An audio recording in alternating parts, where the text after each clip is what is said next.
Bismillahirrahmanirrahim. Alhamdulillahirrahmanirrahim al-mu'in alladzi qala fi kitabihil mubin wa ma arsalnaka illa rahmatan lil alamin. Allahumma salli wa sallim wa barik ala sayyidina Muhammadin imamil anbiya'i wal mursalin wa ala alihi wa sahbihi ajma'in.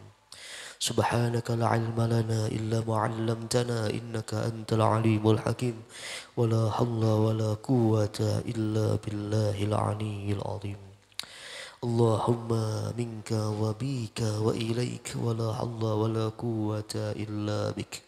Allahumma bihaqqi sayyidina Muhammad wa ali sayyidina Muhammad ij'alna fi qalbi sayyidina Muhammad sallallahu alaihi wa alihi wasallam.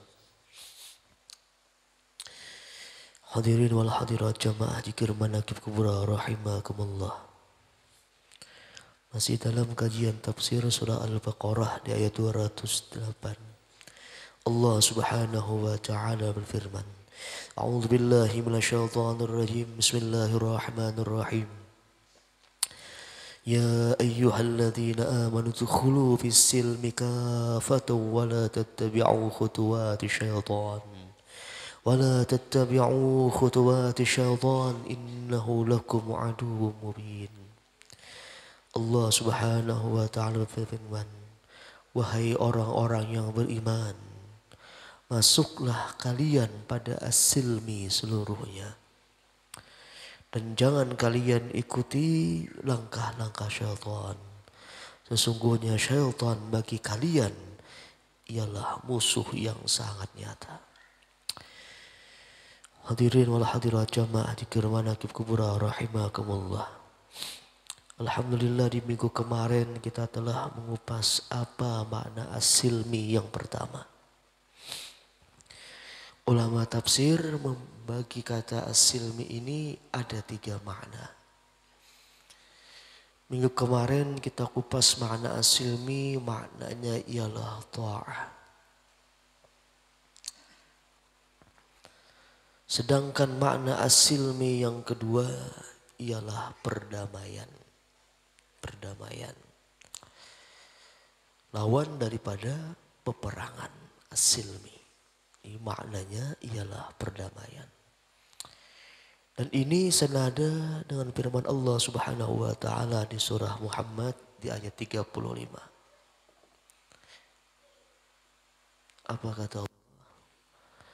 Fala tahinu wa tad'u ila salmi atau ila silmi. Ila salmi.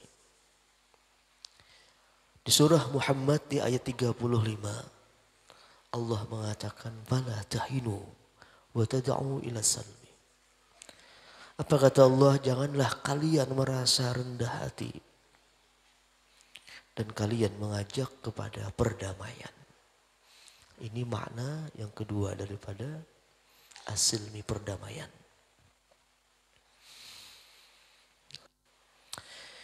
Hadirin wal hadirat jamaah zikir manaqib kubra rahimakumullah.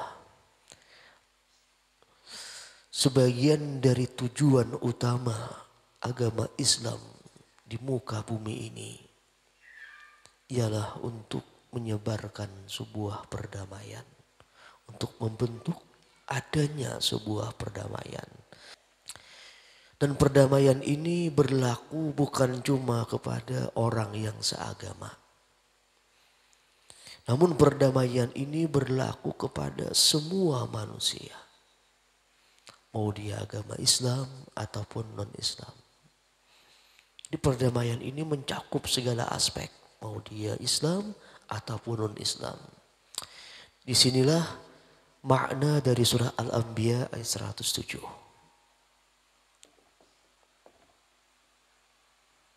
Apa kata Allah? Wa ma arsalnaka illa rahmatan lil alamin. Lil alamin, bukan cuma lil muslimin. Tidaklah kami utus engkau hai Muhammad kecuali penyebar kasih sayang sebagai rahmat bagi seluruh alam semesta lil alamin. Tidak terkhusus cuma orang-orang beriman. Bukan rahmatan lil muslimin namun lil alamin. Itulah kenapa perdamaian ini mencakup bagi semua orang Islam dan juga kepada orang non-Islam. Disuruh kita itu untuk menyebarkan perdamaian. Hadirin wal hadirat rahimakumullah. Agama Islam memandang sebuah perbedaan itu dengan keanekaragaman. Bukan sebuah keadaan yang dikotak-kotakan. Namun dipandang sebagai keanekaragaman. Itu agama kita memandang hal demikian. Tidak membuat sebuah perbedaan, sebuah keadaan yang untuk dikotak-kotakan. Dan ini Allah nyatakan lagi di Quran surah Al-Hujurat ayat 13.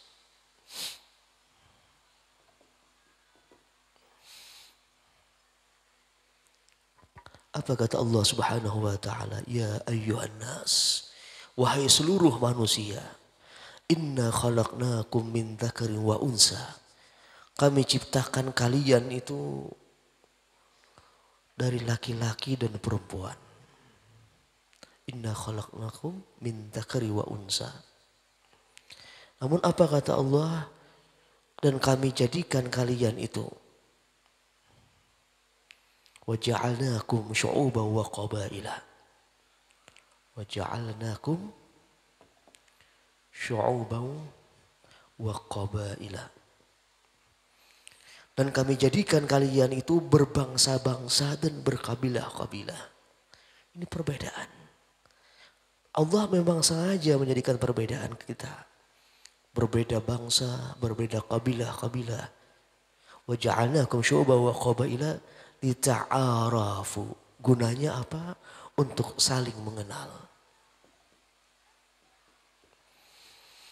Perbedaan kita ini menjadikan kita untuk saling mengenal antara bangsa satu, bangsa yang lain. Antara kabilah yang satu dengan kabilah yang lain. Lita'arafu. Inna akramakum indallah atqakum. Lalu Allah nyatakan sepaling mulia kalian di sisi Allah yang paling takwa. Atqakum kata Allah.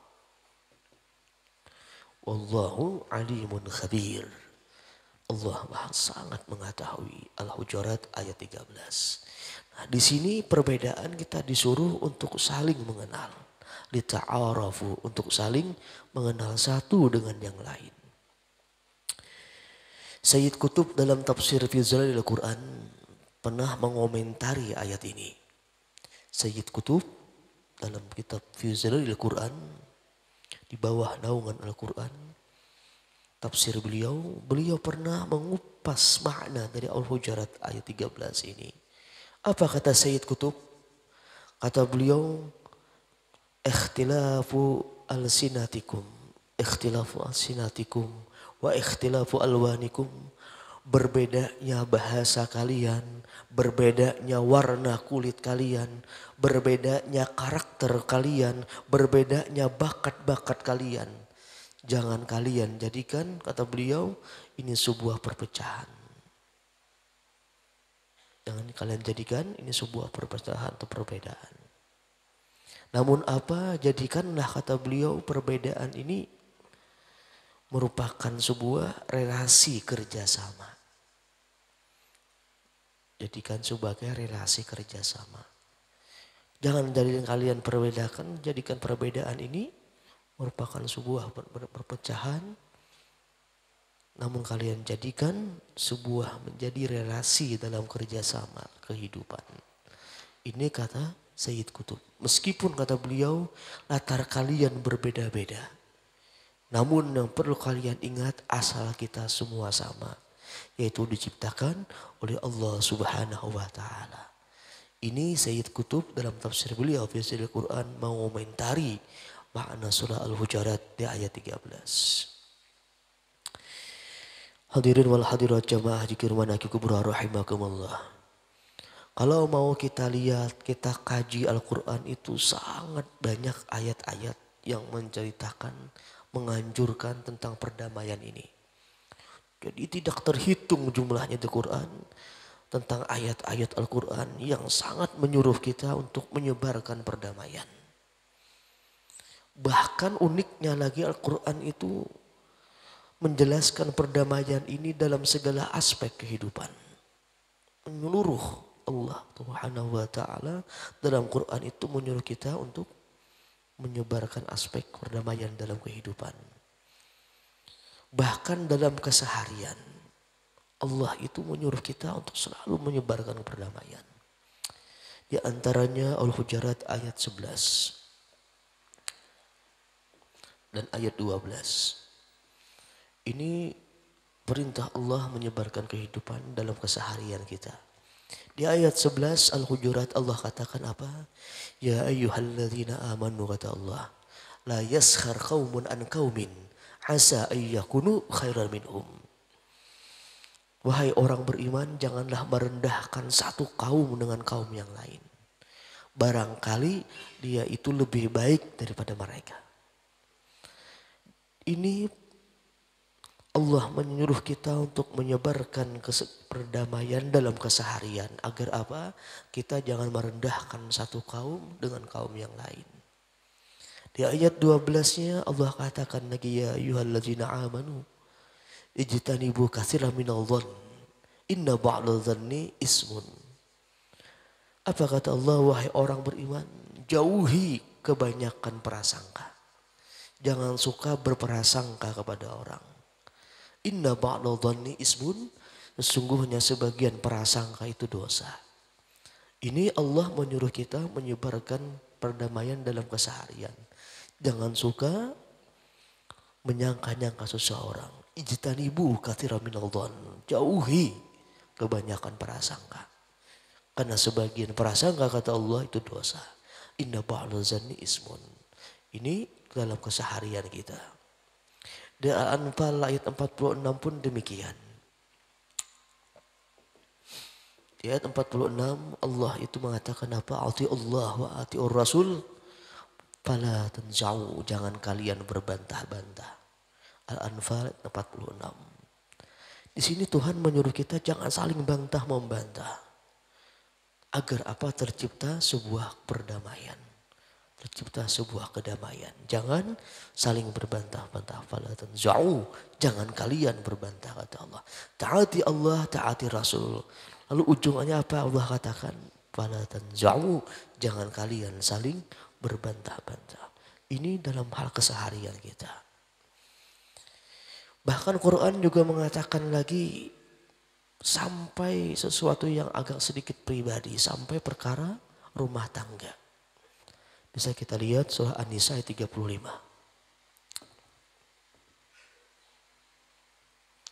Apa kata Allah? Fa in khiftum shiqaqa bainihima fab'atsu hakaman min ahlihi wa hakaman min ahliha iyurida islaha. Iyurida islaha.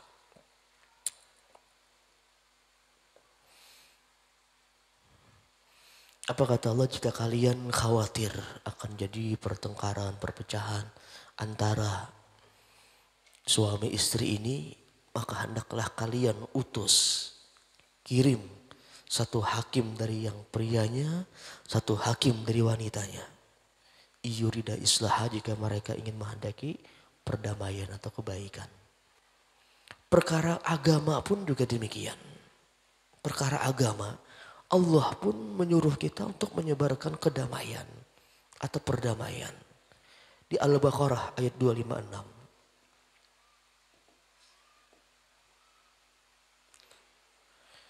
Ini bisa kita lihat di Al-Baqarah ayat 256. Allah itu menyuruh kita untuk menyebarkan kedamaian, perdamaian sesama agama. La ikraha fiddin. Tidak ada paksaan dalam hal beragama. Kita jangan memaksa orang untuk masuk agama Islam. Jangan dipaksa. La ikraha fiddin. La ikraha fiddin. Tidak ada unsur pemaksaan dalam beragama. Agar apa? Tercipta kedamaian. Jangan memaksa orang untuk masuk agama kita. Biarkan dia masuk Islam dengan hati nuraninya. La ikraha fiddin. Ini luar biasanya Islam. Sampai hal agama pun juga Allah Subhanahu wa taala untuk menyuruh kita menyebarkan perdamaian atau kedamaian. Bahkan lagi kalau kita lihat di surah An-Nisa ayat 86, ketika orang lain, An-Nisa ayat 86. Ketika orang memberi kita sebuah penghormatan, kita disuruh untuk membalas penghormatannya.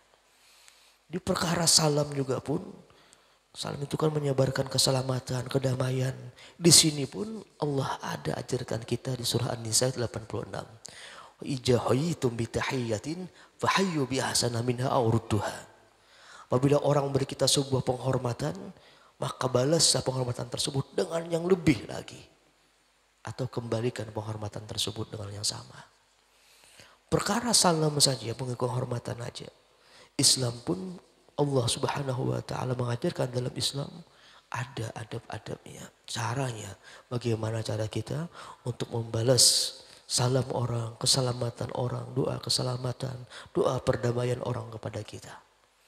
Wa jahitum bi tahiyyatin fahayyu bi ahsana minha aw rudduha. Ini luar biasanya Al-Quran mengajarkan berbagai macam aspek kedamaian dan perdamaian dalam kehidupan kita. Dan masih banyak lagi di Quran.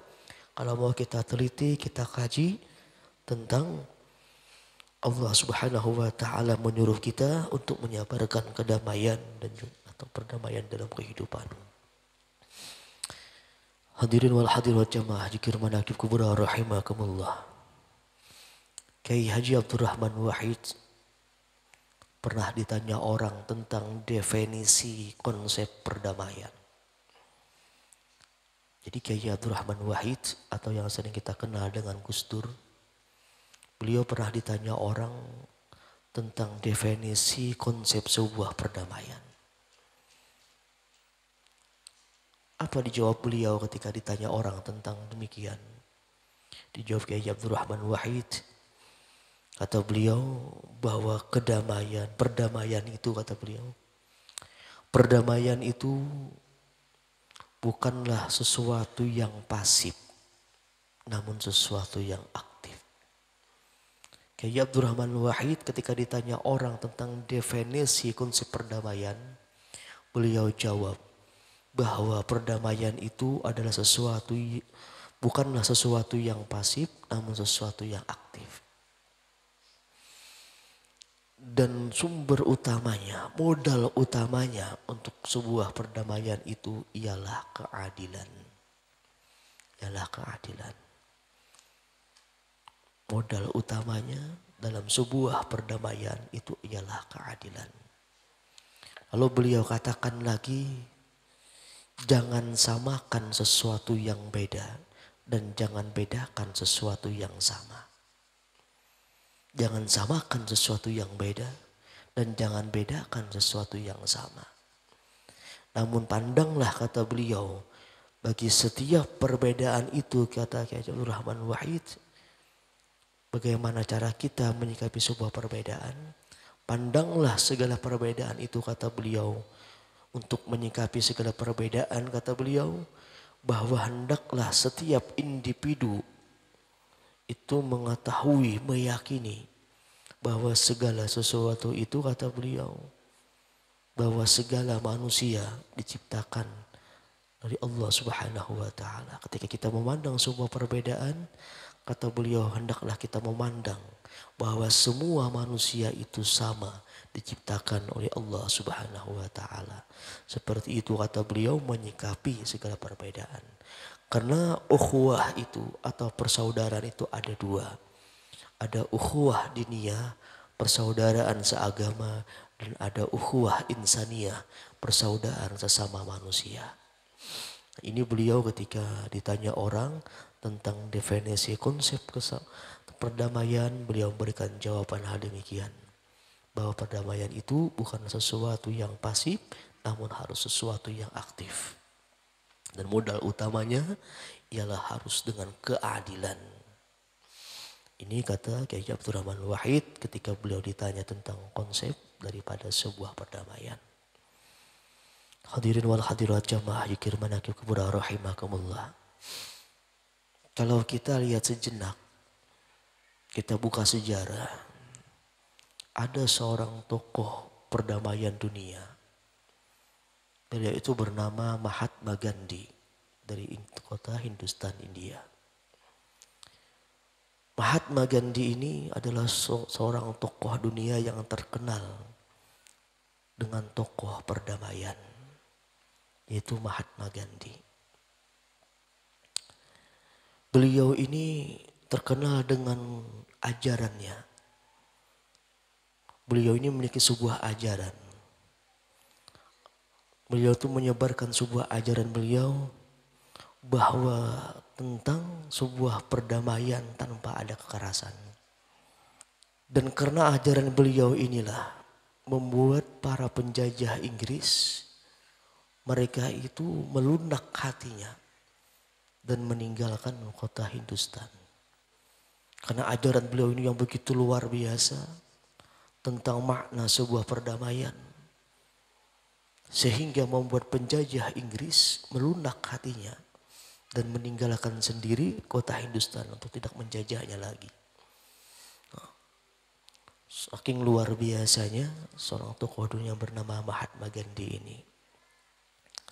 Beliau ajarkan perdamaian, bagaimana cara mengusir penjajah namun tanpa ada kekerasan. Ajaran ini yang beliau terapkan kepada semua penganut beliau, semua murid-murid beliau. Bagaimana cara melunakkan sesuatu tanpa adanya kekerasan. Karena beliau memiliki ibarat, sekeras apapun batu pasti akan lunak dengan tetesan air. Inilah salah satu ajaran daripada Mahatma Gandhi tadi. Aku lu qauli hadza wa astaghfirullahalazim li wa lakum wa lisa'il muslimina wal muslimat wal mu'minat. Bisirril Fatihah.